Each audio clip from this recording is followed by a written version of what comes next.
go. Here we go.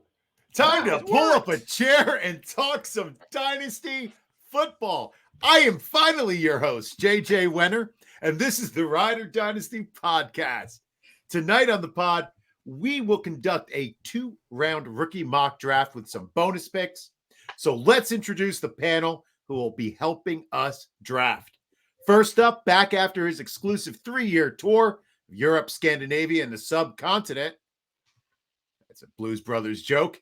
It's Jameson Hutchinson. How you doing, Jameson? Doing good. Back from excursion with the all-star lineup, ready to get sniped and get mad about it. So I'm looking forward to it. Well, I hope they do piss you off tonight. Of course, we have Joseph Harlow, my co-host among the luminaries. How you doing, Joe? Doing swell in my new home in the great state of Wyoming. So, welcome home, brother. Here. Very nice. Thank you. How are you, JJ? Oh, perfect. Couldn't be better because we have a great group of mock drafters with us today. First up, we have Johnny Christophe from IDP Plus. How you doing, Johnny? I'm blessed to be on, man. Good to be back. Welcome aboard. Strap in. All right, my friend and former co-host of the Rod Pod, Dave Heilman. How you doing, brother? Doing well, sir. Good to see you. And straight from the Viper's Den, our Manada from Canada, Matt Donnelly. I am doing just swell.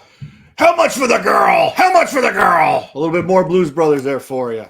I appreciate that. And last, but certainly not least, our Alice in the center square, the man who is trying to take Gary Davenport's throne by working for everyone everywhere, Nate Polvote. How are you doing, my friend?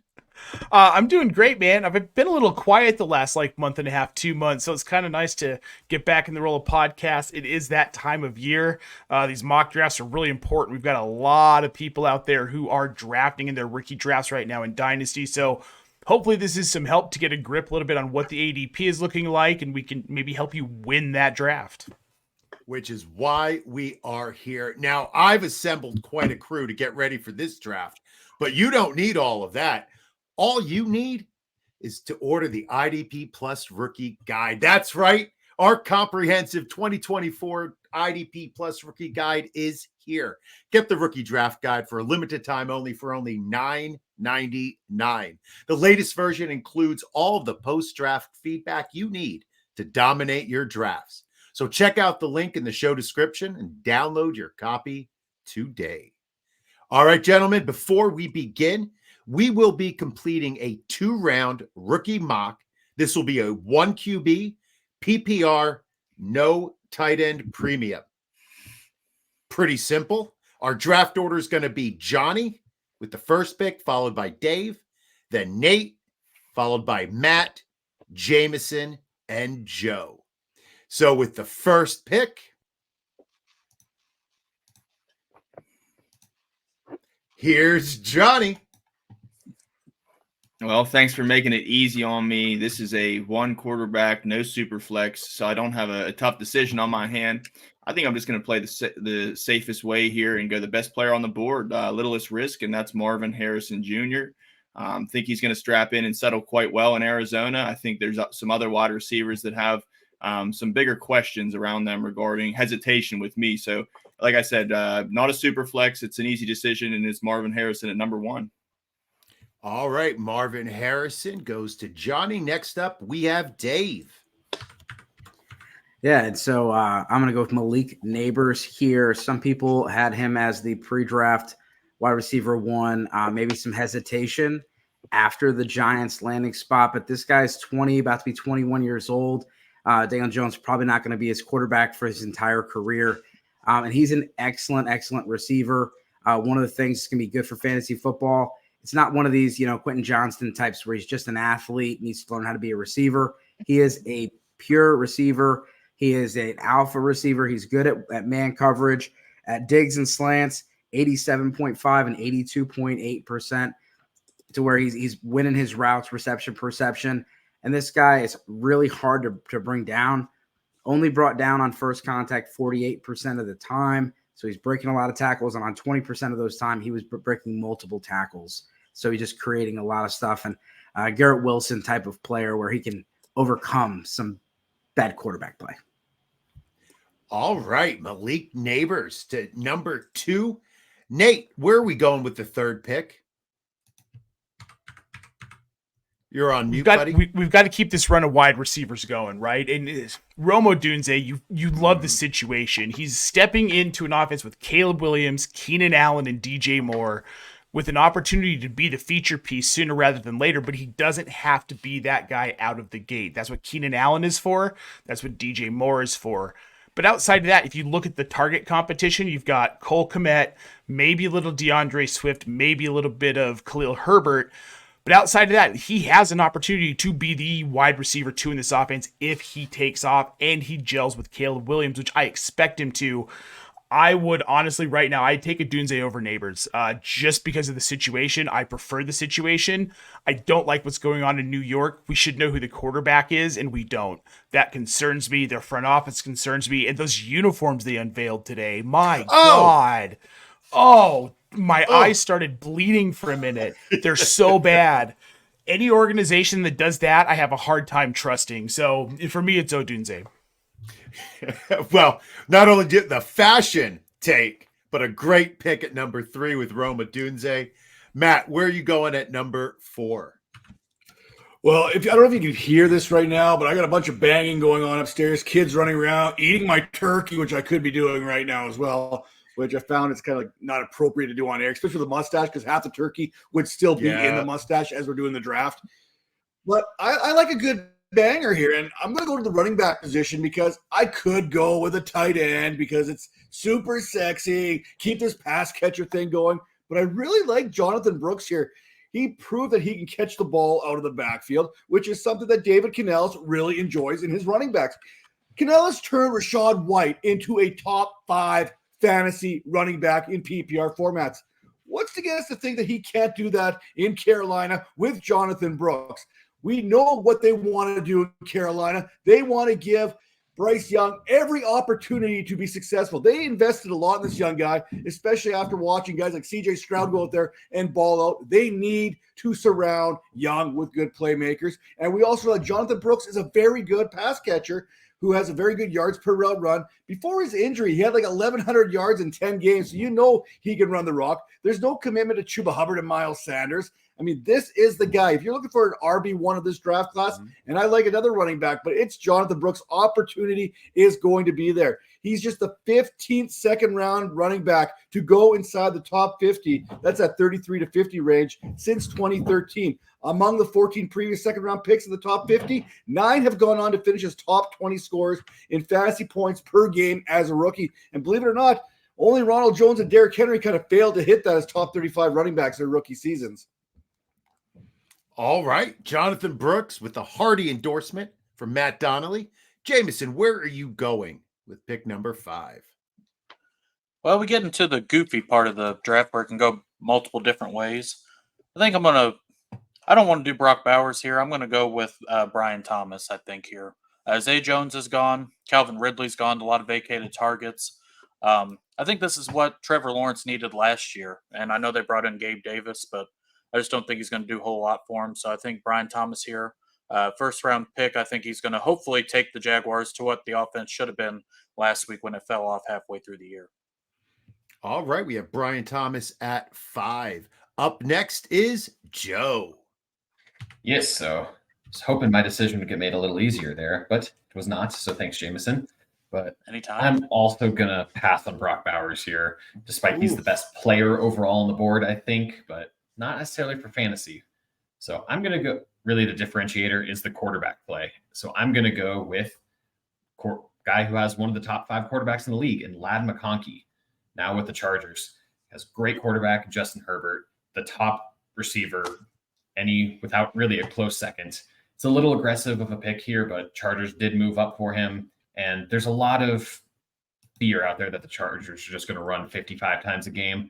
That's not really what it looks like. That's not how fully the truth of how Jim Harbaugh and even Greg Roman have run their teams. You look even with Colin Kaepernick, they were still throwing at a league just below league average rate. So that's with a quarterback who really struggled with accuracy. Now with an elite one. Even at Stanford, you look how often they threw with Andrew Luck when they needed to. It's going to be a team that, with the defense struggling a bit, they will need to throw the ball more. McConkey is going to have a lot of target share. I don't know if he'll ever be a true wide receiver one, but this is a safe floor. Someone who, as long as he's healthy, can really blow up and be a legit wide receiver two for a long time. Very good. Lad McConkey at 6. Johnny, you are back up with pick number 7. You know what? I just have a feeling about this guy. I'm going to endorse him. It might be a little bit of a reach here, but I'm taking Keon Coleman, man. I really like what the situation he fell into in Buffalo. I just think they have a top 2 or 3 quarterback, you could say at worst, in Josh Allen. There's a lot of targets there. I know they signed a lot of guys. And while we're on the topic of Buffalo, I'm interested to see how Quintez Cephas does back. He was a guy in Detroit not too long ago, and I heard he just got re-signed there. So, maybe there's hesitation, like, oh, they have so many guys. The Khalil Shakir showed out a little bit last year. I'm not really worried about it. I think that's smoke and mirrors. I think Keon Coleman's going to be the guy here. And the number 1 wide receiver in Buffalo offense is pretty tantalizing. So I'm going to go with a high upside here. Maybe not the most household name in the first round, but I did a draft where I got him with a super flex pretty late, like mid second round, and I thought it was a steal. So I'm gonna put eggs in his basket, and I'm banking on him. I think whether it be week 1 or week 5, he's gonna hit. So I think this is tremendous dynasty, tremendous redraft. Everything about Keon Coleman I love, and he seems to be a great personality in that locker room. I saw like a couple interviews with him, quirky guy. I just think that's where all the pieces are clicking, and I expect that to carry over into the OTAs. Very good. Keon Coleman at 7. Dave, you are up next. Well, he keeps sliding down the board. I'm going to stop it. Brock Bowers has been punished enough. Positional value. We don't know. Like, we look every year. We're like, man, maybe we actually have enough tight ends. And then we get to the season and we're like, there was some resurgence of some younger guys, Trey McBride, Dalton Kincaid, but Kelsey's getting older. Hawkinson just had a major injury. Njoku was great with Flacco. He has not done anything with Watson, so we don't know what we're going to get out of him. This is it's a premier position, so it's going to offer me, I look at these like assets.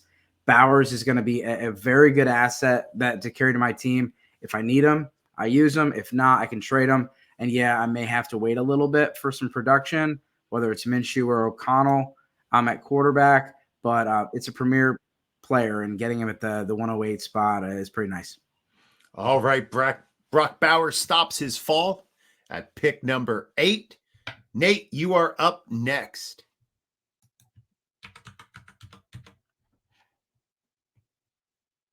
You're on mute, buddy.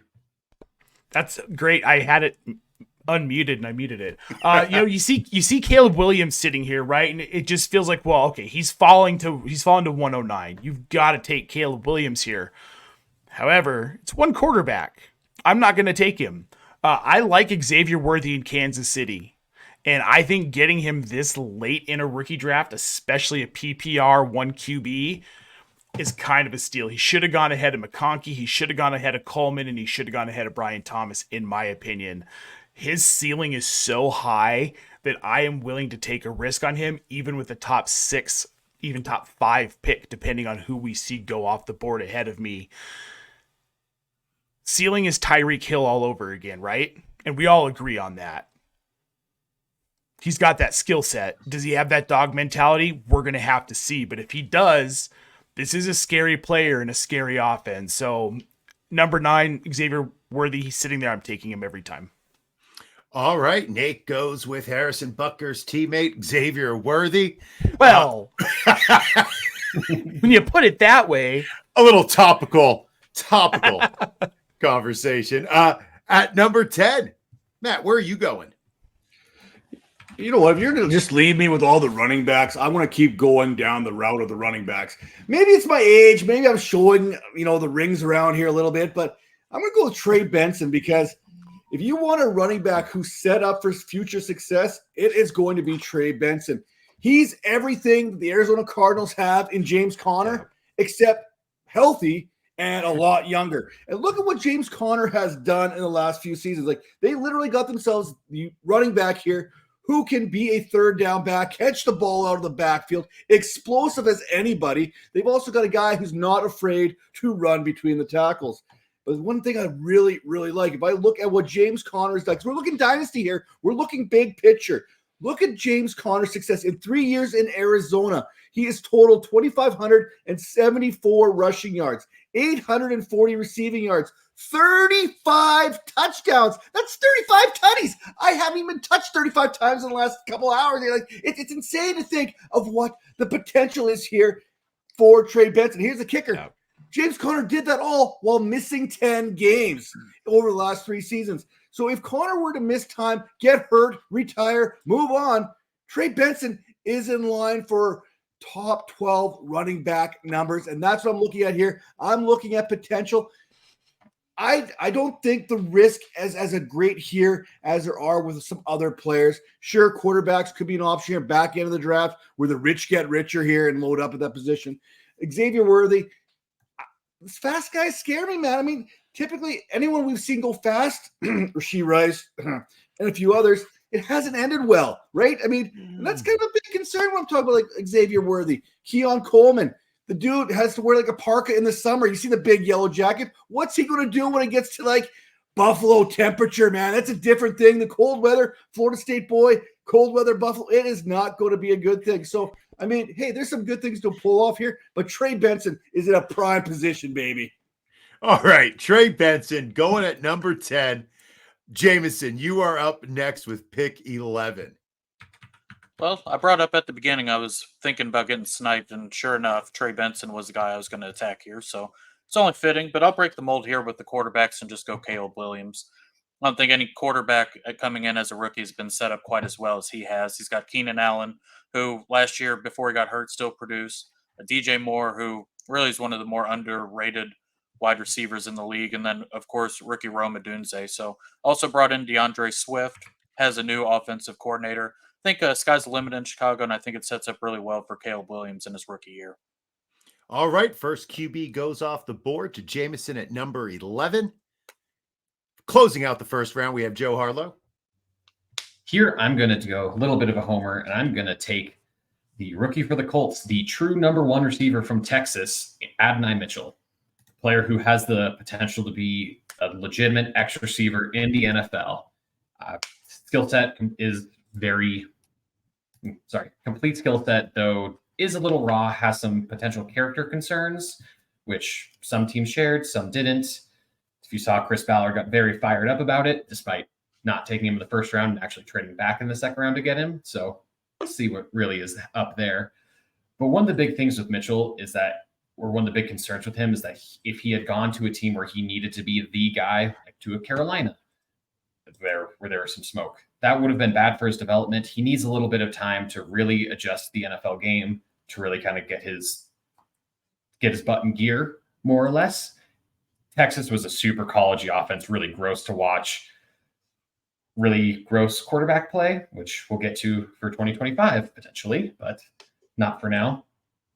So he really does need to learn a real offense, and having Michael Pittman Jr. there and a steady Josh Downs there.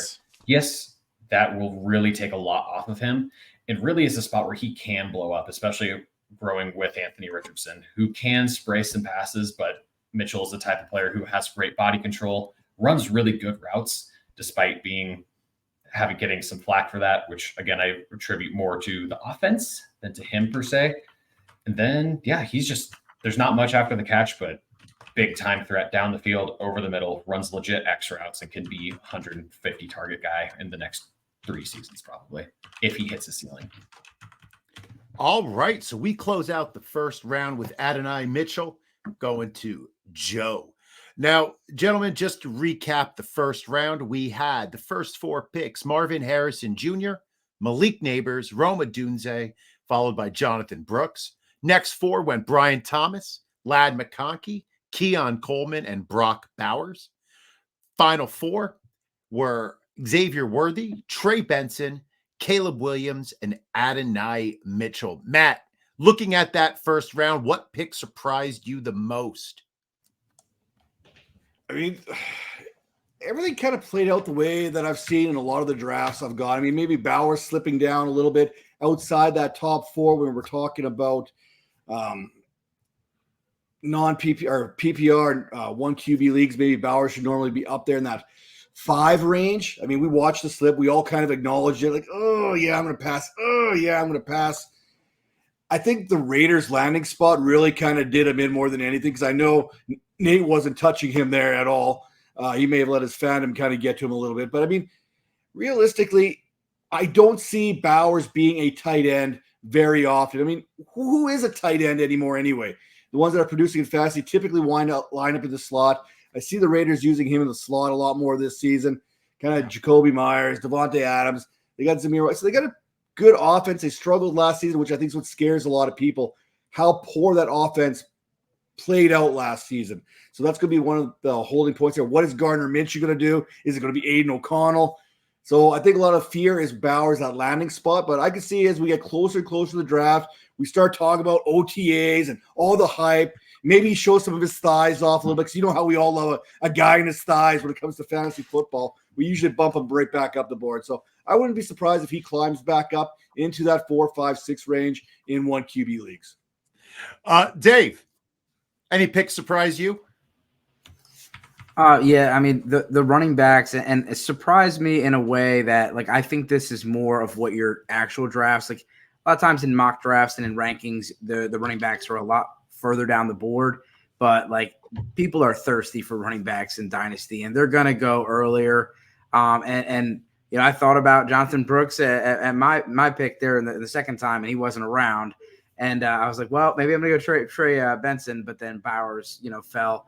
And exactly what Matt said with both of those. I mean, you're going to get instant production from Brooks, and you could see, you know, Benson could take over. You know, what if Connor gets traded in the middle of the season? You know, the Cowboys could use a running back. You know, Benson is obviously, you know, in line to start probably next year. He got very good draft capital, and he's one of those running backs that he stays on the field. He can catch the ball. One of the highest graded rushers, highest graded receiving backs. And he's a decent pass blocker, which is extremely important for rookies. So he's got good size on top of everything. So, you know, with it being such a tough running back class, I think you're going to see those guys pushed up boards in your real drafts. And so I think that was realistic. And yeah, other than that, I mean, it's kind of, there's a clump of receivers that are still on the board and some that have gone, that it's just, you know, pick your flavor, really. Yeah, Dave, you know, to prepare people for their real drafts, that's why it's mock draft time on the Rod Pod. But more importantly, it's really draft season, folks. And there's nothing better than a live draft. Literally, nothing is better than a live draft. So get ahead of the game right now with Trophy Smack's gorgeous draft boards, complete with player stickers so deep. No, can't quote Cube there. So deep you couldn't possibly need them all. And for the first time, Trophy Smack has an IDP expansion pack for all of us defensive nerds. So no more scribbling names on blank stickers. Go to Trophy Smack and get the only draft board that meets all of your needs. Check out the link in the show notes and get yours today. Johnny, it is time to kick off the second round. Where are you going with pick 13? So with this pick here, I'm glad I thought both quarterbacks and both running backs were going to go off the board. Matt, you did a nice job hoarding the running backs there. You'll have some trade potential, trade bait, trades coming your way from me. But for me, I'm going to go with the other top quarterback, and I think it's Jayden Daniels. And I just think that the potential-wise, you know, a lot of people think that this is maybe a CJ Stroud. Well, I think that's a lot to live up to, and you know, maybe not so quite literal. That's the points he's going to accumulate, but I do think there is that kind of potential. You know, you have a lot of good receivers. The only hesitation I had is if you rewind this to a year ago, I was saying the same exact thing about Sam Howell. I really like Sam Howell there. I thought he was going to mobile too, like maybe he was going to get a couple years leash. Man, 1 year they did him dirty. You know, in my opinion, I thought he should have been there still. So. You know, I think they have a good offense there. They added some pieces. They have Eckler now. You know, some guys are in, some guys are out, but I think they came out on top, you know, better than they were last year. New coaching there too. So things shook up in Washington, and I do think Jayden Daniels is at least going to hold his own. And if he can do that and grow in year 2, 3, I think he's a great dynasty quarterback. So, you know, and the potential is sky high for him. So I think he's a safe landing spot here, and I don't know how my quarterbacks are looking to this point. This is just a mock, but we're gonna show them up. So Jayden Daniels, I think, is can't miss here. All right, so Jayden Daniels, our second QB, goes off the board at pick 13. Dave, you are up next. Yeah, and for me, when you're putting your formula together to rank your players, it's extremely important for draft capital. I know that landing spot is something that we want that instant, success, but first, second round, third round draft capital is extremely important, and it gets some early opportunities on the field, and it shows how much the team or the league really believes in this player. And I think this was the shock of the first round after Michael Penix, of course. Ricky Pearsall went in the first round. This guy is, you look at him and you're okay, white guy is going to be a slot guy. He played in the slot, but he also was used on jet sweeps, used on bubble screens. He played outside.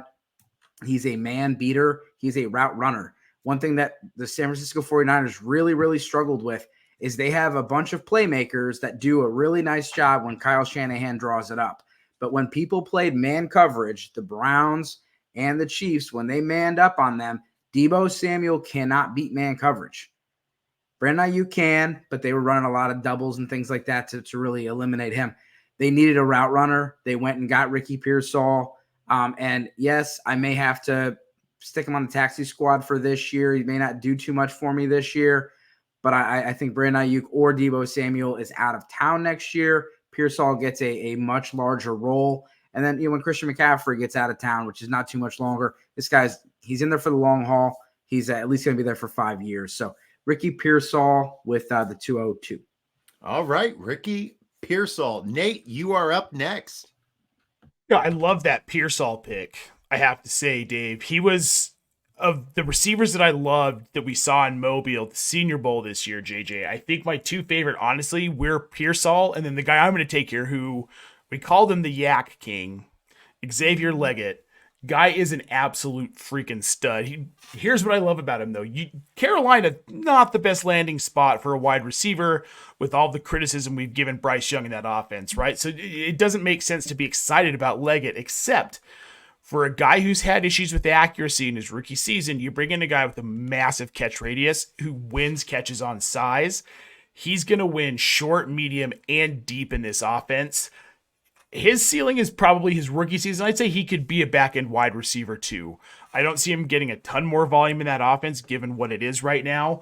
But getting into tier 2, year 3, year 4, this is a guy who could eke his way into wide receiver 1 territory in this Canales offense. And I think people are sleeping on him. If you're playing Dynasty and you're looking at this guy's likely outcome in this offense, he should be at the back end of the first round. I think he's that type of talent. Yeah, I was able to get him in a super flex draft that Dave and I were in at 2.5. So I was pretty happy with that. But yeah, he is dropping. All right, Legette. To add something on Legette, I've seen him go. I got him. He's someone I wasn't super high on in the process, but I got him in the 3rd round in a couple super flex drafts. And I was like, I don't love the player, but the talent is clearly there, and that's absurd. That is absurd. Absurd for a first round receiver to fall that far. Yeah, I would definitely. Wow. That is absurd. I have nothing better to say to that. Matt, you're up. Yeah, you know what? I'm going to keep the running, the wide receiver thing going. I bet you thought I was going running back there for a second. I did. I'm going to keep the wide receiver string going here, and I'm going to. You want to talk potential? You kind of talk about Ricky Pearsall. Very disappointed you didn't bust out. Hey, Ricky, you so fun, you blow my mind, hey, Ricky. I'm really disappointed, Dad. You didn't pull that out. I mean, there was such an opportunity there. You mentioned with the possibility of Brandon Ayuk, Deebo Samuel, one of them could be gone, right? Which makes Ricky Pearsall more attractive. Well, they got the same thing going on there in Cincinnati with one T. Higgins. And we know that there's a lot of money going to be tied up Jamar Chase and with Joe Burrow.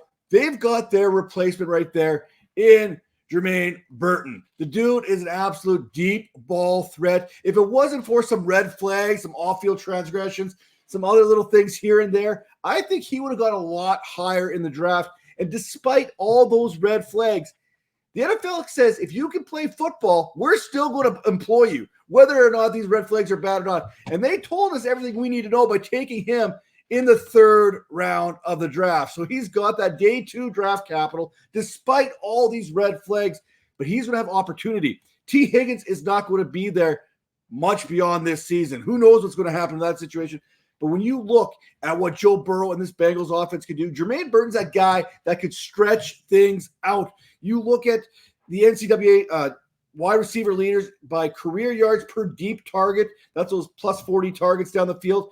Only Jamar Chase and Marquise Hollywood Brown had a greater number than Jermaine Burton. That's how good he is on those deep balls. You have a deep ball guy there with Jamar Chase. Teams are going to pay attention to Jamar Chase. That's going to open things up for Burton. So I'm looking big picture here. Maybe the payoff not being here in 2024, but 2025, Burton's that guy who could be one of the top 3 or 4 wide receivers from this draft class, and we're getting him here in the 2nd round pick with 204. Yeah, I'll take that value all day. All right, we went with the steal, Jermaine Burton at pick 16 overall. Jameson, you're up next.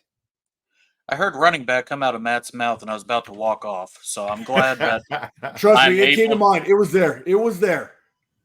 but 2 of my favorite wide receivers outside the top ones went with Legette and Burton. But I'm going to go get one of my favorite running backs in MarShawn Lloyd. I think he's going to produce right out of the gate. LaFleur was the guy who's always going to run 2 running backs, excuse me. So they bring in Josh Jacobs. We watched A.J. Dillon last year do a whole lot of nothing. I think MarShawn Lloyd has got a little bit of juice. I think he's got a little sauce to him. He can catch some balls out of the backfield as well. I just think he's a big play waiting to happen. And I would not be surprised, say, first 6 weeks if Jonathon Brooks is still coming off the ACL. If MarShawn Lloyd was leading all the rookies, running backs and yards and stuff, that would not be a surprise to me. I think he will produce right out of the gate. And I really like the value here. All right, MarShawn Lloyd goes to Jameson. Joe. There's good value with Lloyd there. Really, those last few picks, really like those a lot. I'm going to go with the player who was my quarterback 1 going into this process. Fell to 3rd in the draft. JJ already knows it's on brand for me, but Patriots Drake Maye. The dude gets crushed for a lot of silly things that people aren't really watching the film with. A lot of footwork things, sure, but horrible offensive line. He was the entire team. He was doing legit NFL reads and calling plays and adjusting protections at the line of scrimmage, which Patrick Mahomes wasn't doing until his 3rd year in the NFL. So mentally, he's there. The arm talent is obvious, and it's legit translations to the NFL, over the middle, deep. Is he a little too aggressive? Yes, but you'd rather see an aggressive quarterback and have to tone him back a little bit than the opposite. So going to go here with top quarterback. He also has a lot of rushing ability. He ran for, I think, 15 touchdowns over the last 2 years, something in that range. If you take sacks away, he had almost 1,000 rushing yards over the past 2 seasons. He's a legit threat there. Good athlete, great aggressiveness. And the Patriots, not an ideal landing spot for him, but if nothing else, the receivers they did take later and the offensive linemen they have built around him, they at least know what Drake Maye is. They got players who, even if they're not elite, I'm not going to spoil any names there. You might see some in a bit, but they work very well with this quarterback. They're what he needs, building a good infrastructure, at least this logical one. Now, I'm not really big into Drake Maye, but what was his beef with Kendrick Lamar last week? Was that the same? That was a different. I thought it was Drake Bell. Oh, my bad. All right. Up next is Johnny. So if you fellas didn't know, I'm from Pittsburgh, and I'm going to pay homage with this pick. I'm going to go Roman Wilson. You know why? Is because 2 reasons. I think he's going to hit the ground running, and he's a great dynasty target. The Pittsburgh Steelers don't do a lot of rinsing and repeating. I think this guy's here to stay. Maybe you could say Chase Claypool was one of those guys, but I think this is different. You have an offense where you lose your incumbent quarterback. You get a better quarterback with Russell Wilson. I think the Steelers are going to run up a little bit their game plan and start throwing more. As they were always a run-first team. I think they still will be, but I think having Russell Wilson is going to help them throw the ball. They lose Deontay Johnson, which is huge for the Steelers. Who's going to replace that role? Well, they have, if it's not Roman Wilson, it's going to be Calvin Austin. It's going to be Van Jefferson or Scotty Miller. These are just guys. So I think that Roman Wilson's going to be a man amongst those guys. He's going to be immediately the number 2 receiver there. And yeah, if you're looking for somebody, this is going to be a name we're talking about in redraft as well. He's going to hit the ground running, like I had said previously. And I think it's a great dynasty play. I think he's there for the long haul. And I'm excited. George Pickens is unquestionably their number 1 receiver. But George Pickens is, as much as we talk about, he's great yards per catch.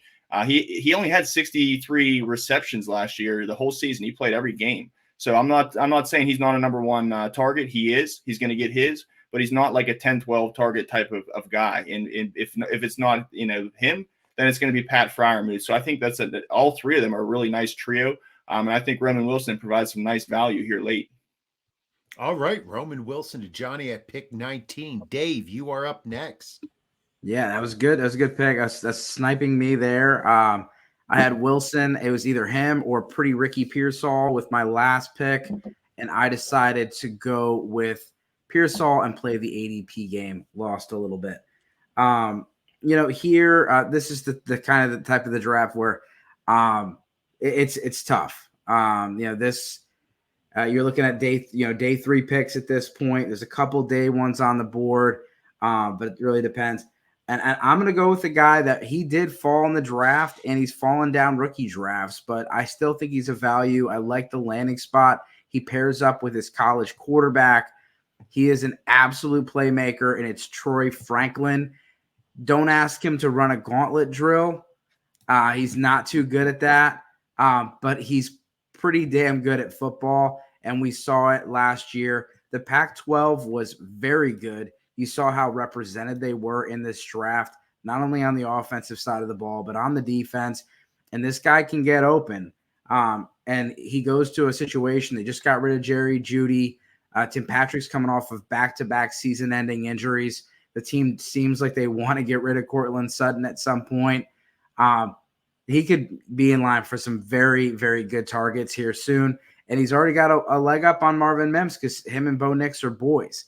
So I'm going to go with Troy Franklin here. All right, Troy Franklin.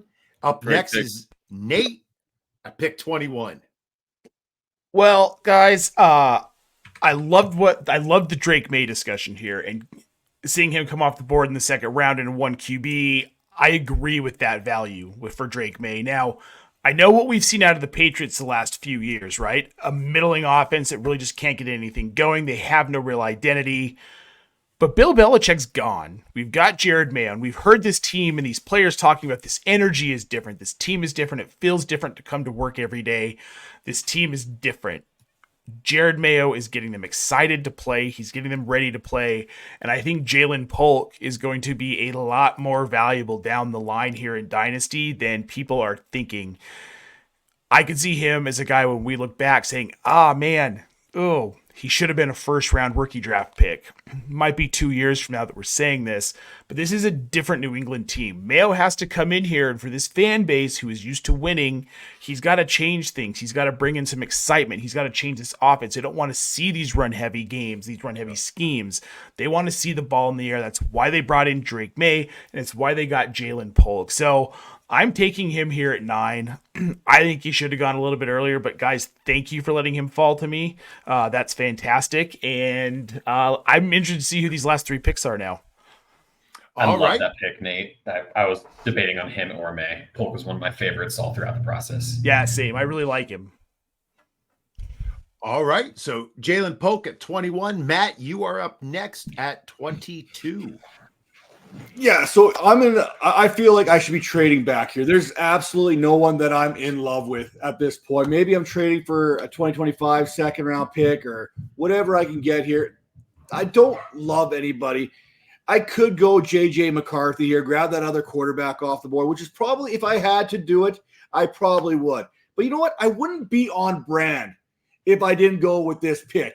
And I'm going with a wide receiver who is everything that Rome Odunze people want Rome Odunze to be, but he was Rome Odunze before Rome Odunze was a Rome Odunze, right?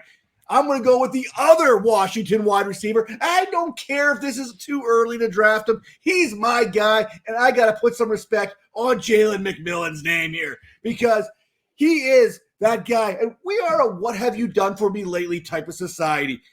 McMillan, hurt last season, missed a bunch of time, but you cannot ignore the 2.3 yards per route run the last 2 seasons, the 5.6 yards after catch for his career, the 9.43 RAS score. Everything gets me excited, and we're not giving him the respect because he was hurt. He was doing very similar things to what Jalen Polk was doing, very similar things to what Rome Odunze was doing. Now, is Odunze better? Yeah, probably. I mean, that's why he was taken in the first round, but people were not giving McMillan his respect. He went in the 3rd round to Tampa Bay, who has a guy named Mike Evans, who may or may not be there for the length of his contract, right? He's getting a little bit older there. McMillan is a big slot wide receiver. Let's call it the way it is. He's not going to be the X. He's not going to go out the boundary. He's not going to be that guy. That's not who he's going to be. But if you look at these other guys left here on the board, I don't love any of them. Could I make a case for some guys to be over top of them? Yeah, I can make a case. But I like McMillan. He's my guy. And at this point in the draft, if I can't trade back, I'm going to get my guy. I'm going to live or die. I'm going to ride with my guy, and that's Jalen McMillan. Well, we're all about riding with our guys, ride or die. Jameson, you are up next at pick 23. Well, it gets a little goofy because I took quarterback in the first round. I feel like wide receiver is really going to dry up if it hasn't already. So I'm going to go with the guy who I think will benefit most with Drake Maye, and that's Javon Baker out of UCF, former Alabama player.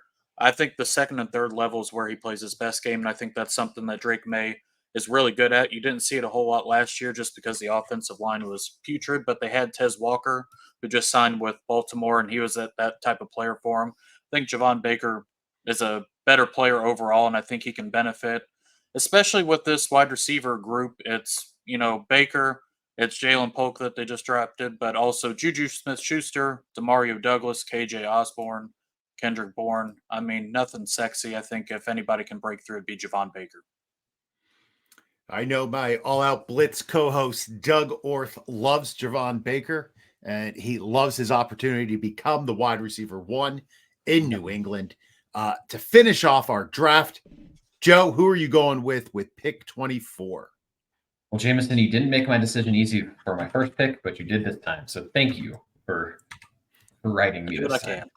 I'm going to go with the Dolphins' next running back, Jaylen Wright, formerly of Tennessee. Another just big, fast guy, just explosive as all hell. And, of course, Miami took him. Don't love that they traded a future 3rd, and I think a little bit on top of it for him, but that's not the point here. He is a bigger version of he's a bigger player than Devon Achane, and he's shown a lot more durability. Achane was awesome in the 2 or 3 full games he played, but how much is he actually going to play? He's a small player. And even when Raheem Mostert is gone, probably after the season, the Dolphins showed they want to utilize 2 backs and that they can do so effectively. Wright is a massive upside shot, and with pick 24, I will take that upside at a running back who also has some pass pro ability, or at least willingness, and some pass catching ability. Someone who can stay on the field and will potentially have some big plays. Has some issues, but again, here, all upside. All right, so to recap our 2nd round, we started off with Johnny taking Jayden Daniels, followed by Ricky Pearsall, Xavier Legette, and Jermaine Burton, followed up by running back MarShawn Lloyd, Drake Maye, Roman Wilson, and Troy Franklin, finishing up with Jalen Polk, Jalen McMillan, Javon Baker, and Jaylen Wright. That's a lot of J's all in a row to finish out that draft. Gentlemen, what about the best of the rest? I want to know who are the sleepers who are still sitting out there. I'm going to get rid of that draft board so we can see more of our handsome faces. Matt, who do you have for us who wasn't drafted, who you think we should consider here? I mean, first off, J.J. McCarthy probably is going in the 2nd round, right around the same time Drake Maye. People had him as arguably the best quarterback prospect of this crew. I mean, there's people that had him above Caleb Williams, above Jayden Daniels. So, I mean, I feel that we kind of maybe disrespected him, me included, because I was Jalen McMillan, who I know I could get in the 3rd round. I know I can get him at that. But for me, my guy right now is Tyrone Tracy there for the New York Giants. Dude absolutely balled out at Purdue. And I've been grabbing him everywhere in the 3rd round. And opportunity is everything for me. And the only guy ahead of him is going to be Devin Singletary, who's another guy who's disrespected at every stop that he makes.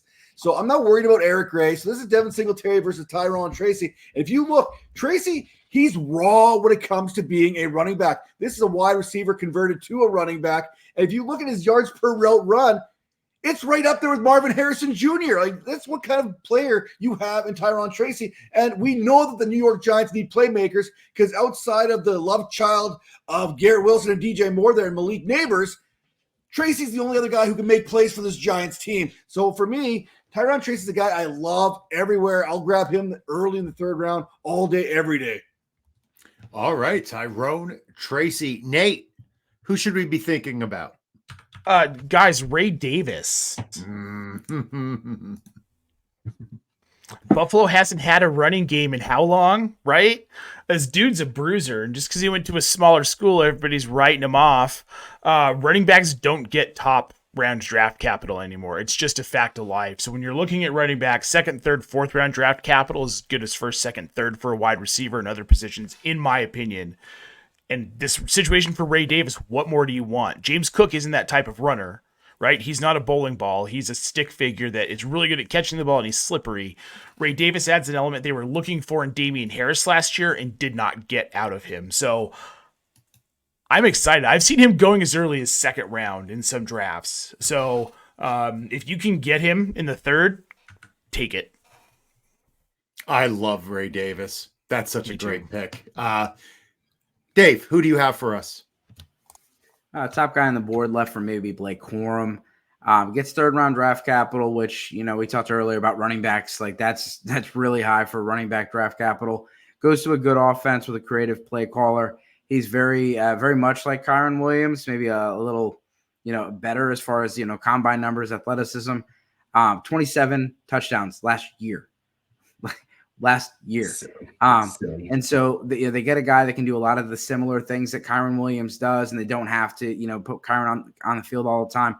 He scored a lot of touchdowns. This team scored a lot of rushing touchdowns. And so just on rushing touchdown production alone, Blake Corum could be something this year. But if Kyron Williams went down, and he's got a contract coming up as well, and the Rams are not going to pay another running back. So, give me Blake Corum as my top player available. Love that pick. Johnny, you're up.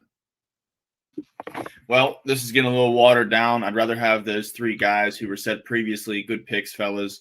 But for me, I'm going to go with another running back, and just based on opportunity in the situation, and that's Audric Estime in Denver.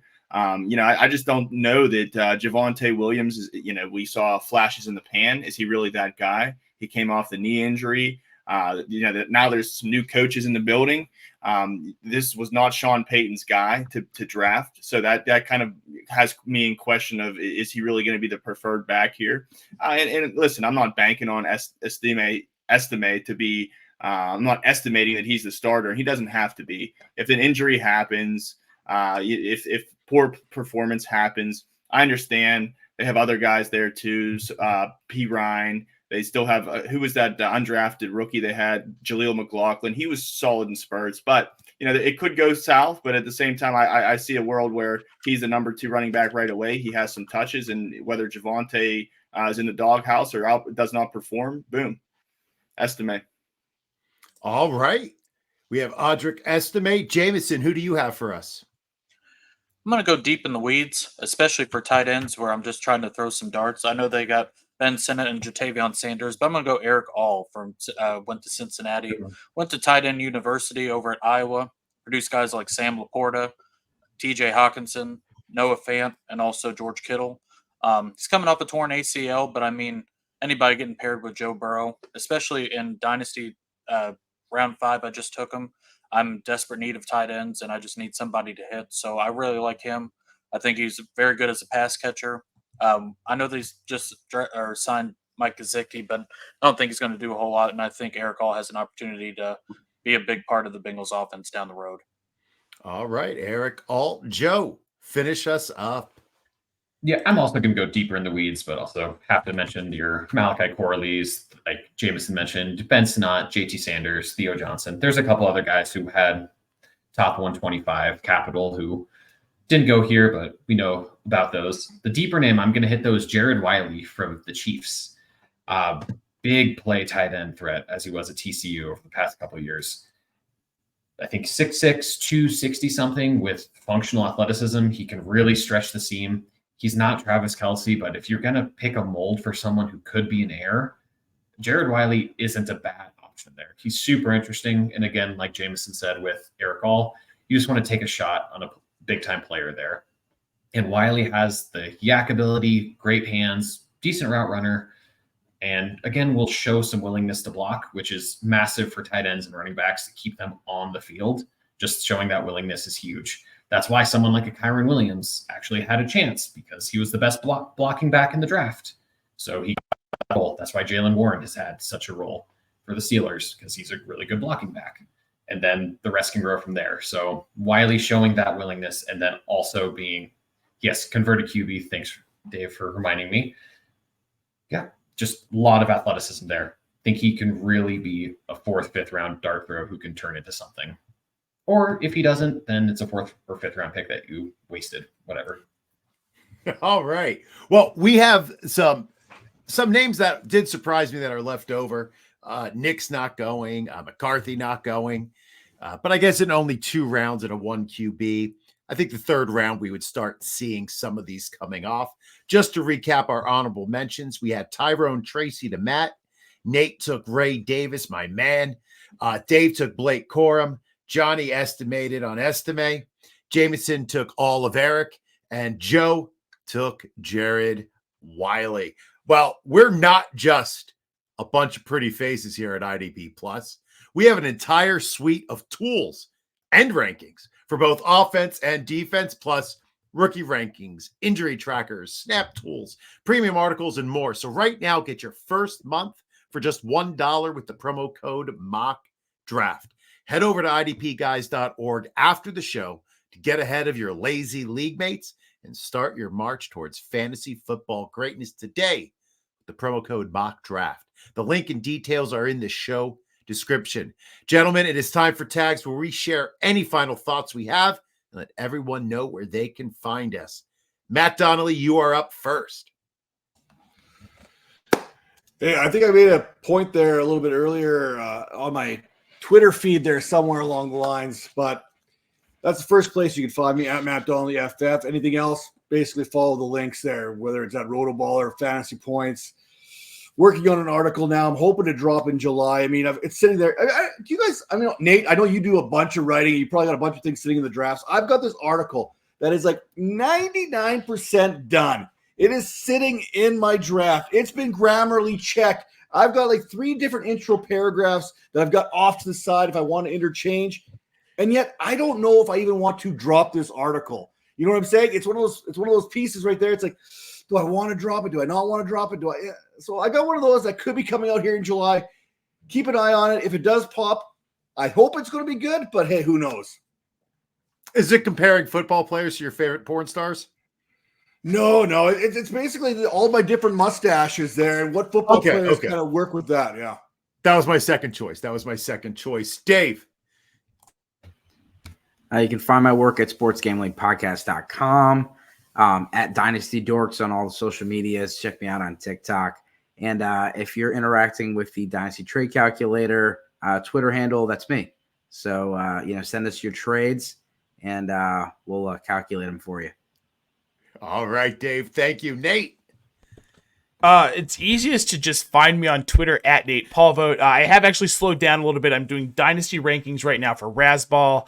I've got some stuff coming out here the next couple of weeks on fantasypros.com. If you're not familiar with them, they're one of the largest sites out there. Then I've got a new project coming. I can't say too much about it, but we're going to start teasing it next week. So kind of look out for some fun stuff coming from my account and some other ones I can't tell you about. And it's going to be fun times, though. I love the tease. Johnny. So if you're not following me on Twitter, go ahead and do so. At Johnny Freakin' F1. I'm part of the IDP Plus team. I do a weekly IDP Plus trends show with my co-host at Average Joe's _fantasy football. most of the time you'll see me on these podcasts with the IDP Plus team, but I do dabble in some waiver wire pickups in season too. That's where I do my writing.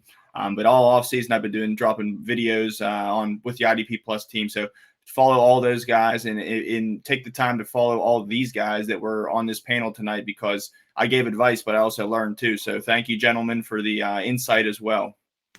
All right. Thanks, Johnny. Jameson.